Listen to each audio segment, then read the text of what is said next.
Hello दोस्तों, कैसे हो आप सब। आप सभी का मैं स्वागत करती हूँ हमारे चैनल रैपिड गुरुकुल में। पिछले वीडियो में हमने लोदी वंश के बारे में पढ़ा था, जो कि मध्यकालीन इतिहास की सीरीज में सल्तनत काल का अंतिम वंश था लोदी वंश। उसके अंतिम शासक थे इब्राहिम लोदी। तो इब्राहिम लोदी को जो ये बाबर थे उन्होंने हराया था और मुगल काल की स्थापना की थी। तो आज इस वीडियो में हम पढ़ेंगे मुगल काल के बारे में। अगर अभी तक आपने मेरे पिछले वीडियो को नहीं देखा तो उसे देख लो। उसका जो लिंक है मैं डिस्क्रिप्शन बॉक्स में दे दूंगी और साथ ही आई बटन पे मिल जाएगा। तो चलिए वीडियो को स्टार्ट करते हैं। तो जो मुगल काल है उसका कार्यकाल 1526 से 1707 ईस्वी के बीच में है। इसके अंतर्गत कई शासक आते हैं जिनके बारे में हम एक बार देख लेते हैं। तो जो पहले शासक थे वो बाबर थे, जो 1526 से 1530 ईस्वी के बीच में रहे हैं। दूसरे शासक आते हैं हुमायूं, जो 1530 से 1555 ईस्वी के बाद आते हैं, जो कि बाबर के पुत्र रहते हैं। उसके बाद आते हैं शेरशाह सूरी। इनके बाद आते हैं अकबर, जो 1556 से 1605 ईस्वी के बीच में रहते हैं। उसके बाद आ जाते हैं जहांगीर, जो कि 1605 से 1627 ईस्वी के बीच में रहते हैं। उसके बाद आते हैं शाहजहां, जो कि 1627 से 1658 ईस्वी के बीच में रहते हैं। और इस काल के अंतिम शासक आते हैं औरंगजेब, जिनका कार्यकाल जो है 1658 से 1707 ईस्वी के बीच में है। तो जो मुगल वंश है उसका संस्थापक हम बाबर को मानते हैं। तो आज इस वीडियो में हम बाबर के बारे में देखेंगे और अगली वीडियो में यानी कि जो इससे आगे का वीडियो आएगा उसमें हम हुमायूं के बारे में पढ़ेंगे। तो चलिए बाबर के बारे में हम देख लेते हैं कि इनमें क्या क्या, जो इस एग्ज़ाम से क्या क्या इंपॉर्टेंट क्वेश्चन पूछता है। तो जो बाबर है इनका कार्यकाल जैसा कि हमने देखा 1526 से 1530 ईस्वी के बीच में। इनका जो जन्म है वो 14 फरवरी 1483 ईस्वी को हुआ था। इनके पिता उमर शेख मिर्जा थे और इनकी जो माता है उनका नाम कुतलुग निगार खत्म था। जो बाबर हैं वो अपने पिता की ओर से तैमूर, यानी कि इनके जो पिता थे वो तैमूर थे और माँ की ओर से चंगेज खां का वंशज था। यानी कि इनके जो पिता हैं वो तैमूर थे और उनकी माँ जो है चंगेज खां थी। तो इनको दोनों जो है वंशज कहा जाता है, तैमूर का भी और चंगेज खां का भी वंशज कहा जा सकता है। साथ ही 1494 ईस्वी में पिता की मृत्यु के बाद मात्र 11 वर्ष की आयु में, कहीं कहीं यहाँ पे 12 वर्ष भी दिया रहता है, तो 11 वर्ष की आयु में वो फरगना का शासक बना। मात्र 11 वर्ष की आयु में वो कहाँ के शासक बने? फरगना के शासक बनते थे। ये भी क्वेश्चन इंपॉर्टेंट है। साथ ही बाबर ने 1507 ईस्वी में बादशाह की उपाधि धारण की। तो जो ये बाबर हैं वो तैमूर के वंशज थे।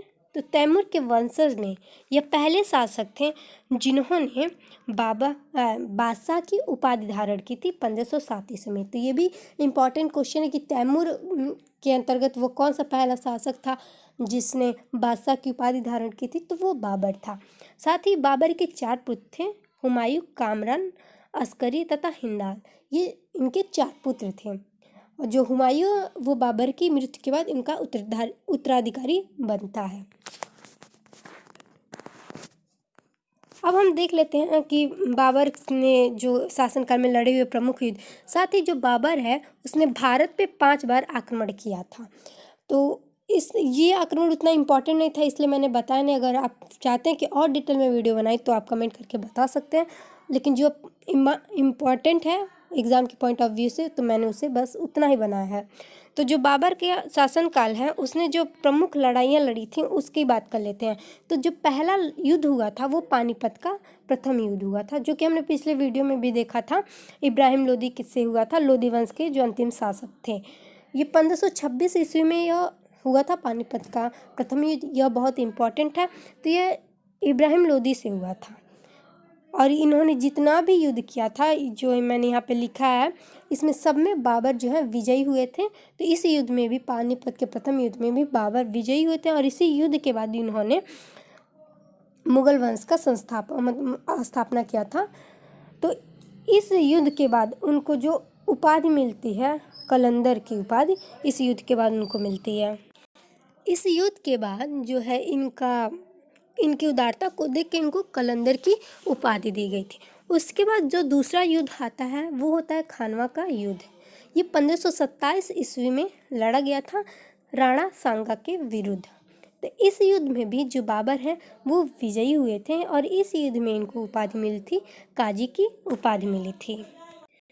तो ये जो गाजी है इसका मतलब होता है काफिरों को मारने वाला। तो ये खानवा के युद्ध के पश्चात इनको गाजी की उपाधि मिली थी।